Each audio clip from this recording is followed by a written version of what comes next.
Eliana, bonjour. Bonjour Daniel. Alors, de qui allons-nous parler ce matin ? Eh bien, aujourd'hui, nous allons... Non, aujourd'hui, oui. Oui, aujourd'hui, nous allons parler du Rav Shimshon Raphaël Hirsch, le père du judaïsme orthodoxe moderne, de la néo-orthodoxie, avec Azriel Hildesheimer, je pense qu'on peut les mettre... Le Rav du grand séminaire rabbinique de Berlin. Voilà, donc c'est d'eux que nous allons bien parler aujourd'hui, puisque en date hébraïque, c'est la date de naissance de Shimshon Raphaël Hirsch. Il est né en 1808, c'est-à-dire il y a 111 ans, il était né. Et c'est donc de son histoire que nous allons découvrir aujourd'hui. Ça fait plus que 111 ans. Hein. Ça fait 1808 et ça fait 160. Je suis nulle en maths. Voilà. Bon, voilà. Je ne sais plus exactement. Non, ça fait 211 ans, d'accord. Je me suis trompée d'une centaine d'années. Non, 1808. On est en 2000. Oui, d'accord. 19. D'accord, c'est ça. 200 ans. 201 ans. Voilà, 201 ans. D'accord, donc exact. Je suis pas si folle que ça. Je me suis trompée d'une centaine d'années. Pas dit que vous étiez folle.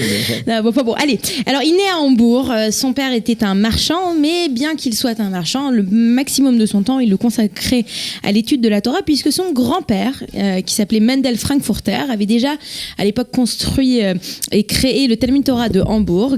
Et donc. C'était à Hambourg. Il est né à Hambourg. Il est né à Hambourg. Voilà, il est à Hambourg. À Francfort. Il va devenir plus tard le grand rabbin de Francfort, et c'est à partir de Francfort qu'on va entendre parler de lui.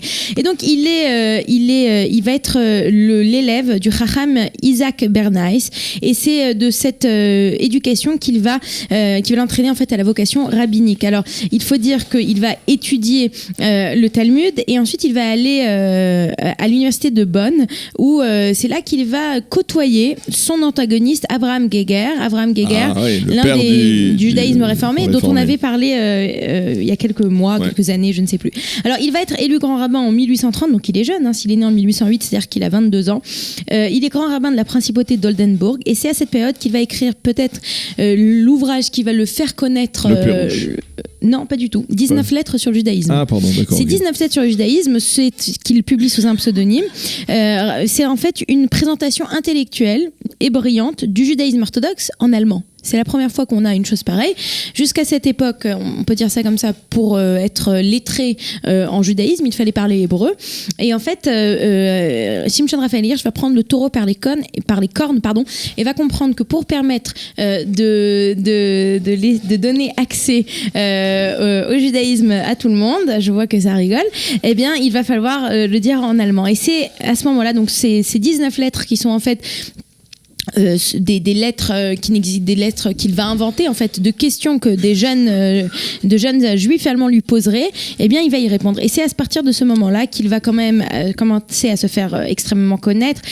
8 ans plus tard, il va publier son livre Chorev, qui est un manuel de judaïsme, mais de l'éducation. Et il va continuer à écrire énormément d'ouvrages, entre autres tout simplement son commentaire sur la paracha, qui est un commentaire très connu. Alors il va continuer donc dans sa carrière de rabbin, et non seulement il va écrire, mais il va être à la tête des communautés. Il va être dans plusieurs communautés. Il va être candidat au poste de grand rabbin de l'Empire britannique, puisque à cette époque, ce sont les Juifs allemands qui viennent s'installer dans l'Empire britannique, et donc il se propose, bien qu'il ne va pas réussir. Et c'est en 1851, donc il est toujours plutôt jeune. Hein, il a 49 ans. Ouais, enfin bon, non, il est né en 1808. Bon, ce matin, on va arrêter avec le chiffre.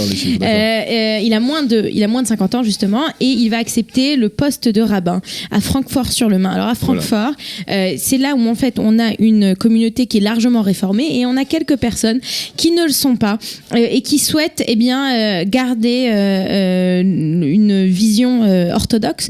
Et c'est ainsi qu'ils vont le faire venir, et c'est là, à ce moment-là... Déjà, à cette époque, on peut dire que le judaïsme allemand est déjà bien engagé, on va dire, en partie vers la réforme, quoi. Alors déjà, le mouvement de la réforme, ça naît... alors, il y a le mouvement de la réforme, du judaïsme réformé, qui est différent du mouvement de la Haskalah, parce que la Haskalah, c'est... au départ, c'est des gens religieux.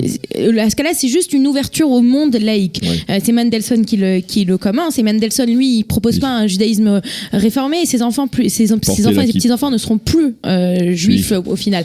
Mais là, on a un judaïsme qui appelle en fait à être en langue du pays, c'est-à-dire on va prier en allemand, on va prier en français, et c'est surtout en Allemagne où ce judaïsme va véritablement marcher, ce mouvement va prendre de l'ampleur, et c'est une espèce de résistance que va présenter Shimshon Raphaël Hirsch. C'est pour ça que cela va véritablement marcher. D'ailleurs, vous savez qu'il ne s'appelle pas Shimshon Raphaël Hirsch, il s'appelle Shimshon Ben Raphaël Hirsch. Si l'on voit sur la tombe, il y a écrit Shimshon Ben Raphaël Hirsch. Mais enfin, c'est pour la petite histoire. C'est pour la petite histoire. Alors, et c'est lui justement qui va mettre en avant cette idée qui existe. C'est pas lui qui l'invente, Torah im derech eretz, mais c'est lui qui va véritablement mettre en avant. Et c'est de son Torah ou im derech eretz que plus tard on aura Torah ou Mada, cette continuité. Donc Torah im derech eretz, de la Torah avec un derech eretz, une manière de vivre. Et plus tard Torah ou Mada, la Torah et la science, c'est-à-dire savoir faire le lien entre la Torah et les sciences profanes et voir à quels endroits on peut véritablement avoir une connexion, un lien.